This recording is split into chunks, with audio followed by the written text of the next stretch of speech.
আসসালামু আলাইকুম। আজকের দুপুরে রান্না হবে খিচুড়ি। প্রচণ্ড শীত, বাইরে কুয়াশাচ্ছন্ন আকাশ। তো এখানে আমি সব কিছু নিয়ে রেডি করে ফেললাম। একটা সবজি খিচুড়ি রান্না করে ফেলবো। আর একটু মুরগির মাংস ছিল, ওইটাও একটু ভালো করে কষিয়ে নিয়েছি। আর এখানে চাল ডাল একসাথে করে নিয়েছি, সব রকমের সবজি ধুয়ে রেডি করে নিয়েছি। এখন সব কিছু মিক্স করে ভালো করে কষিয়ে রান্না করলে হয়ে যাবে আমার ভুনা খিচুড়ি।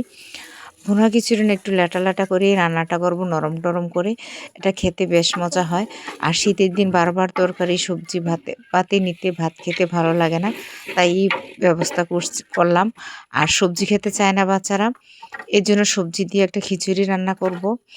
আর সাথে সব সবজি দিয়েছি, সাথে থাকবে একটা ঝাল ঝাল ভর্তা। পেঁয়াজ, শুকনো মরিচ, ধনিয়া পাতা, বেশি করে সরষের তেল ডলে একটা মরিচ ভর্তা করব। আর আচার তো সাথে থাকবেই। এই তো আমি ভালো করে কষিয়ে নিয়েছি, সব সবজি একটু ছোটো ছোটো পিস করে দিয়েছি, যেহেতু এটা পোলার চাল দিয়ে রান্না করব। আর পোলার চাল ছাড়া আমি খিচুড়ি খেতে পারি না। আর ল্যাটা খিচুড়ি খেলে সিদ্ধ চাল দিয়েও রান্না করা যায়। তো আমি ল্যাটা খিচুড়ি করব না, বেশি পাতলা করব না।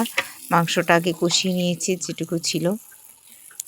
আর বেশি মাংস রান্না করব না, সামনে মেহমান আসছে বাসায়। তো এই তো একটু বাঁধাকপি দিয়ে দিলাম, কয়েকটা কাঁচামরিচও দিয়েছি।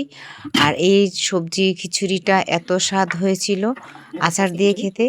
আর বিরিয়ানির থেকে খিচুড়ি দিয়ে আচার দিয়ে খেতে বেশ মজা হয়। আর আকাশটা তো মেঘাচ্ছন্ন হয়েছিল, প্রচণ্ড শীত। খাওয়ার পর একটা গরম গরম চা খেয়েছিলাম। এই তো আমার আজকের খিচুড়ি রান্নাটা হয়ে গেছে। বেশি করে ধন্যবাদও দিয়েছি, সাথে থাকবে ঝাল ভর্তা, ঝাল পেঁয়াজের ভর্তা, আর থাকবে আচার। আজকে রান্নাবান্না আমার এখানেই শেষ। আর শীতকালে কে কে এভাবে খিচুড়িটা পছন্দ করেন আমাকে বলবেন। আর আমার খিচুড়িটা কেমন হয়েছে সেটাও বলবেন। আজকের জন্য বিদায় নিচ্ছি। সবাই ভালো থাকবেন, সুস্থ থাকবেন, আমার পরিবারের পাশে থাকবেন। আল্লাহ হাফেজ।